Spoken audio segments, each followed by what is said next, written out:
Social media దిగ్గజం Meta సంస్థలైన Facebook, Instagram యాజమాన్యానికి అమెరికాలోని న్యూ మెక్సికో రాష్ట్ర కోర్టు మైండ్ బ్లాకింగ్ షాక్ ఇచ్చింది.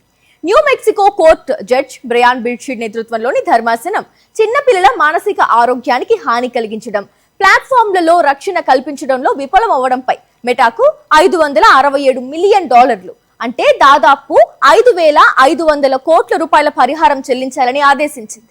గత మార్చి నెలలో విధించిన $375 మిలియన్ సివిల్ పెనాల్టీకి ఇది అదనం. ఈ సంచలన తీర్పు మరియు మెటా ప్లాట్ఫామ్లలో వస్తున్న మార్పుల వివరాలు ఇప్పుడు చూద్దాం.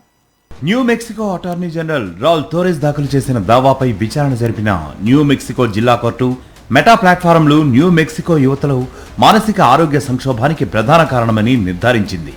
విచారణలో భాగంగా కోర్టు విధించిన $567 మిలియన్ విసిగిపోయిన బాధిత పిల్లలకు చికిత్స అందించడానికి $420 మిలియన్ కేటాయించగా మిగిలిన నిధులను మానసిక ఆరోగ్య అవగాహన కార్యక్రమాల కోసం కేటాయించారు. ఈ తీర్పుతో పాటు మైండ్ సెట్ రక్షణల కోసం మెటా ప్లాట్ఫారంల వినియోగంలో కోర్టు తీవ్ర నిబంధనలు విధించింది.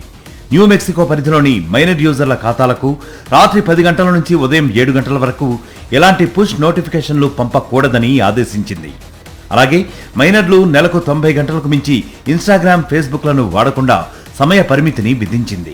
గత మార్చిలో జరిగిన మొదటి విచారణలోనే జ్యూరీ మెటా వైఖరిని తప్పుబడుతూ చిన్నారులపై ప్లాట్ఫారంల ప్రభావం, లైంగిక దోపిడీ ప్రమాదాలను దాచిపెట్టినందుకు $375 మిలియన్ పెనాల్టీ విధించింది.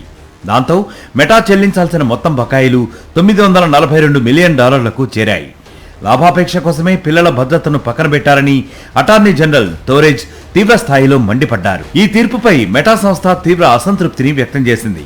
మెటా ప్రతినిధి యాండీ స్టోన్ స్పందిస్తూ తమ ప్లాట్ఫారంలను సురక్షితంగా ఉంచేందుకు శ్రమిస్తున్నామని, వాస్తవాలను తప్పుగా చూపించే ఆరోపణలపై హైకోర్టులో అప్పీల్ చేస్తామని తెలిపారు.